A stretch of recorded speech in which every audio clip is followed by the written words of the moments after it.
Hey guys, welcome back to drivers. നമ്മളിന്ന് current ഉള്ളത് ഡൽഹിയിലാണ്. നമ്മളിൽ സ്റ്റോക്ക് ഉള്ളത് ഒരു വി മാനുവൽ ക്രിസ്റ്റയാണ്. അതൊരു മിഡ് ഓപ്ഷൻ വാഹനമാണ്. അതുപോലെ വാഹനത്തിൻ്റെ ഡീറ്റെയിൽസിലേക്ക് വരുമ്പം 2018 വാഹനമാണ്. അതും സിംഗിൾ ഓണർഷിപ്പിൽ കിടക്കുന്ന ഈ വാഹനം റൺ ചെയ്ത് 1,50,000 കിലോമീറ്ററാണ്. അതുപോലെ ഈ വാഹനത്തിലേക്ക് നോക്കുമ്പോൾ വേറെ മേജറായിട്ടുള്ള വർക്കോ കാര്യങ്ങളൊന്നും ചെയ്യാനില്ല.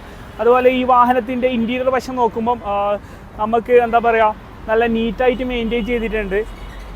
മിഡ് ഓപ്ഷൻ വാഹനമായതിനാൽ ഇത് പുഷ് ബട്ടൺ സ്റ്റാർട്ട്, അതുപോലെ ആംബിയൻസ് ലൈറ്റ് കാര്യങ്ങളൊക്കെ ഈ വാഹനത്തിൽ വരുന്നുണ്ട്. ആൻഡ് ദെൻ സീറ്റ് കവറിൽ നോക്കിയാൽ നല്ല വെൽ മെയിൻറ്റെയിൻഡ് ആണ്.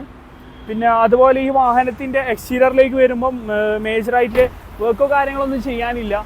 പിന്നെ അതുപോലെ ഗ്ലാസ്സൊക്കെ നോക്കുമ്പോൾ ഓൾ ഒറിജിനലാണ്. And then front glass change ചെയ്തിട്ടുണ്ട്. അതും ടൊയോട്ടയുടെ ഓതറൈസ്ഡ് ഷോറൂം തന്നെയാണ്. സോ അത് വലിയ ഇഷ്യൂസ് ഇല്ല. ഇപ്പോൾ ഡൽഹിയിൽ നിങ്ങൾക്ക് എന്തായാലും അറിയാം, ഫ്രണ്ട് ഗ്ലാസ് ചേഞ്ച് കാര്യങ്ങളൊക്കെ എന്തായാലും ഉണ്ടാവും.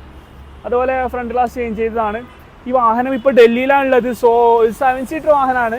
വി മാനുവൽ കൂടുതൽ നമുക്ക് അവൈലബിൾ 8 സീറ്റർ 7 സീറ്റർ 2 സീറ്റിങ്ങും അവൈലബിൾ ആണ്. ഇത് 7 സീറ്റർ വാഹനമാണ്. സോ ഇതുപോലത്തെ ഒരു വണ്ടികൾ അല്ലെങ്കിൽ ഡൽഹി വാഹനങ്ങളൊക്കെ എടുക്കാൻ ആർക്കെങ്കിലും താല്പര്യം ഉണ്ടെങ്കിൽ എത്രയും പെട്ടെന്ന് നമ്മൾ ടീമിനെ കോൺടാക്ട് ചെയ്താൽ വെൽ ഇൻസ്പെക്റ്റഡ് കാര്യങ്ങളായിട്ട് നിങ്ങൾക്ക് കറക്റ്റ് റിപ്പോർട്ട് കാര്യങ്ങളൊക്കെ തരും. സോ അടുത്ത വീഡിയോ വരുന്നേക്കും. ബൈ.